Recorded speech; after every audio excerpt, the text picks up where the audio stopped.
बिस्मिल्लाहिर्रहमानिर्रहीम। अस्सलामुअलैकुम वरहमतुल्लाहि वबरकातुहू।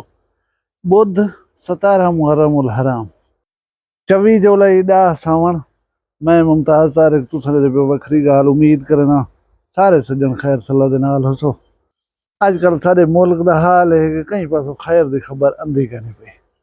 लोग फटास खादी वधन, छोटी छोटी गाल दे उते हिक ॿिए जा गिच्चां कपी वेंदन, हिक ॿिए को मारी वेंदन। वला तो मार कर कोई सट वेंदे ये पता ही नहीं होंदा कौन मार गए या जंहिंको मार तो सट गए ने हे कौन।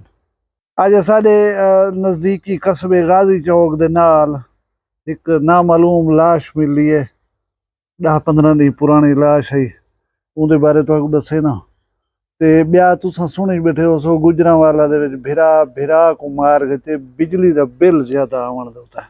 लेकिन वीडियो शुरू करने के पहले गुजारिश है कि अगर पहली दफ़ा आए बैठो चैनल वखरी गाल है इनको करके ना सब्सक्राइब भला मैं शुरू करना वीडियो। वखरिया गाली वखरा चैनल सराइकी वसीब ते सच्ची रंग तुहाडे अपने यूट्यूब चैनल वखरी गाल दे संग। वखरी गाल को यूट्यूब ते सब्सक्राइब करो ते नाल नोटिफिकेशन बिल ऑन करेंदे हुए आल करा ना बुलाए। जेरे बिरा में मेरी रिक्वेस्ट दो तो चैनल को सब्सक्राइब करके दे, मैं उन्हें मशकूर हाँ। अल्लाह तो खुश रखे। साढ़े नज़दीक कस्बा गाजी चौक उतना एक कब्रिस्तान है जेरा साड़ा भी कब्रिस्तान है। उतना बहुत सारे अजीज सारे दफन हैं ते हुंदे नाल जेरा है ना शुमाली पासों ज्वार दा एक खेत हा, एकड़ जितना एक ज्वार राधी खड़ी है। उनदे विच घाह कपेंदे बंदे को बो आई है, बदबू आई है। उन्हें हूँ बदबू को डिठे वेले देखूं क्या है कि दी बदबू हो सी। जेरे वेले नजदीक गए डिठने हैं ये तो इंसान मोया ते पै था। उनकी शनाख्त जरिए वो मुमकिन कह नहीं। तस्वीर हन लेकिन मैं वो तो दिखावा नहीं चाहता। यानी लाश फूल चुकी है। उनके अख मुंह नक इस किस्म का कोई पता कह नहीं पे लगता। पुलिस को कॉल की गई है वाला पुलिस जरिए वो मौके के उत्ते पहुंची है। करीबी मसाजिद दे विच ऐलान करवाया गया कि भी आके देखो कहीं ना कोई अजीज गुम होवे तो मुमकिन है कि तुहाडा अजीज होवे, लेकिन लोगें कहीं नहीं पहचाना और लगता ही में है कि बंदा इत्थों दा नहीं कहीं बी जा दे उते को मारे ने गरीब को चाह कर रात दी तारीकी है सट गए। हुण अल्लाह को इल्म है तू कौन है, तू कित्थों दा ही, तू क्यों मारे ने या मार ते इतना सट वजन वाले कौन हन। फोरेंसिक टीम को डीजी खान चो सदी पहन उन्हें आकर को नमूने घिनसन। मेरा ख्याल है को DNA के जरिए शनाख्त थी वे शक्ल को पॉसिबल कहना उनकी पहचान कर गए ना। अल्लाह माफ़ करे। मैं अक्सर आदा रहे वना जंगल दे विच रहंदे पियूं असां कोई पता कह नहीं केरे वेले सनल क्या थी वजे, लेकिन ना रियासत है ना रियासत दी रेटे। अल्लाह सारे उत्ते बस रहम करे। अजकल साडे मुल्क के हालात कोई इस किस्म के हैं कि बंदे आपे कने बाहर निकले होता। हर बंदा पूरा थिया होता जिमें वो आदे ना नक्को नक थिया होता हर कोई। बुनियादी इंदी वजह है कि लोग मुआशी तौर दे बहुत सारे डिस्टर्ब हैं। लोग जरूरियात जिंदगी नहीं गिन सकते, लोग बिजली के बिल नहीं भर सकते, लोग मरीज का इलाज नहीं कर पा सकते। लोगों को ढेर सारे मसाइल हैं नाल गरज और वह डिप्रेशन वह परेशानी जरी है ना वो जेरे वेले वस कने बाहर थी पिछू उनका रिएक्शन यो जानते। हुण मैं सोशल मीडिया तो खबर पढ़दा पिया अज दी कि एक बंदा पकड़िया खड़ा उनके उत्ते FIR दी ने पुलिस वाले को बधी खड़े ऊ क्या किते खेत दे विच एक गड्ढा पे टुरदा टुरदा बस कुहाड़ी चाती के घर वंज कर जंघे को कपन पै गए। उनको जख्मी कर सचे बाल के दसे बन एक जंग होंगी जाए भी थी गई है यार। ये डिप्रेशन नहीं क्या है गड्ढा को किदा पता ये खेत कहीं दा है मेरे मालिक दा है कहीं बे दा है इहदे विच मैं वंजना है इहदे विच मैं नहीं वंजना जानवर है यार। ते तेरा ये अमल तो कहीं हवाले दे नाल ही तस्लीम नहीं किया वन सकता किते उसी गड्ढा तंग की खड़ा ते वंज कर जंघा कपन पै गई। ये तो नामुनासिब गाल है ना। बी वाला मैं खबर देदा पिया मी हड़ंद दे इलाके दी। हड़ंद दे इलाके दे विच कोई बकरियां कहीं खातून चरेंदी वधी वो दूजे बंदे दे खेत वंज पन को घाह है या जरी चीज है बस वो प्यू पोत्र आन पे उतरे में दिनाल अलायन है शायद इथे ताल कलामी जो वधी है उनको छुरियां मार मार कर गरीब को थे मार रखे ना। हुणे दा बेसिक इशू मैं जरा समझना वो ये है कि अस मुआशी तौर दे उत्ते बदहाली दा शिकार हूं, डिप्रेशन होंदे इवें मिसाल बनी वधी कि कहीं दे नाल तुसां इवें औखे सौखे थीवण पए वञो ना, वो बंदा पिछे आदे यार कोई घरों खले तो नहीं खादी वदा या ज़ाल दे नाल झेड़ा तो ना लई वदा। इंदा दूजा मतलब ये होंदे कि तक परेशानी बी है तू मेरे नाल इवें लड़न दी कोशिश करना पई ते ये जेरे रिएक्शंस हैं ना ये ना सूरत निकलदे पन।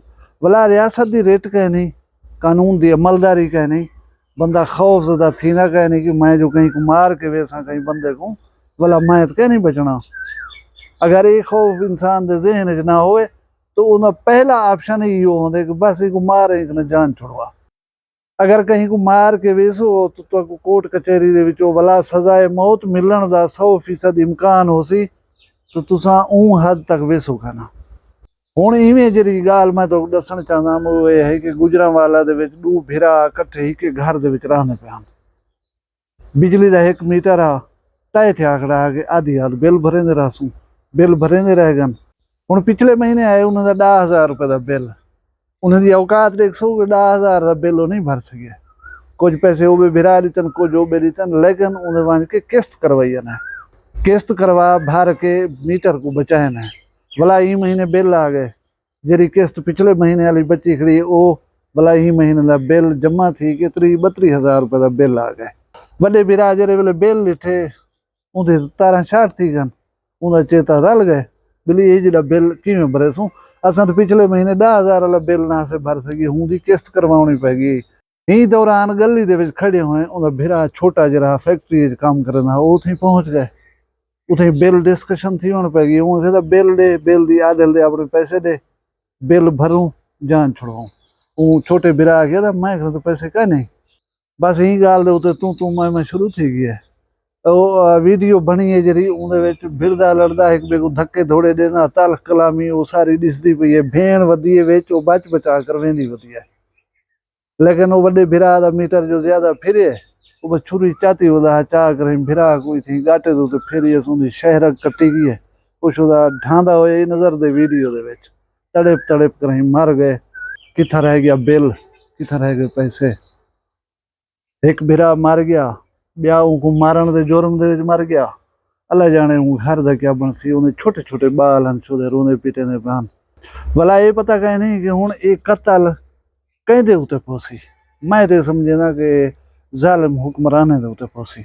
अगर वो हालात को ठीक करन, लोगों को रोजगार देवन, उन्हें दी मईशत ठीक थी वैसी, बिजली दे बिल जे मुनासिब नहीं रखें उते लोगों को भेजन, बेबहा टैक्सेस ला के ये जरा बार बना देना लोग शोजन चबदा नहीं उनके वाला नतायत ही है उसन। कोई बाल वदा विचें दे बिलें भरण दे होटे, कोई धी दियां वालियां विचें दा वदे, कोई फांसी खा खड़ दे।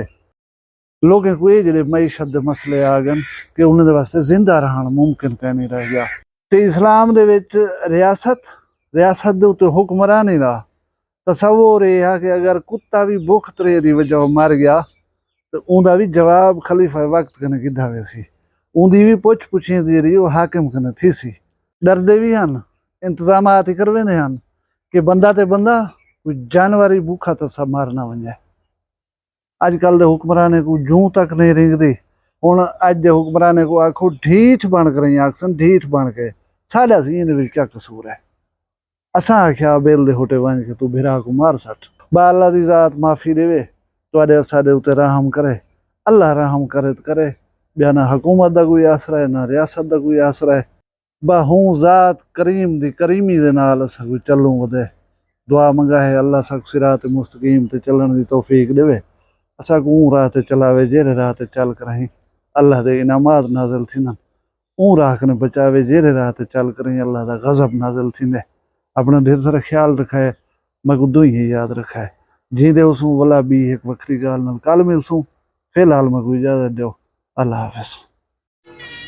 वखरिया गाली वखरा चैनल सरायकी वसीब ते सच्ची रंग तुहाडे अपने YouTube चैनल वखरी गाल दे संग। वखरी गाल को YouTube ते सब्सक्राइब करो ते नाल नोटिफिकेशन बिल ऑन करेंदे हुए आल करना ना भुलाए।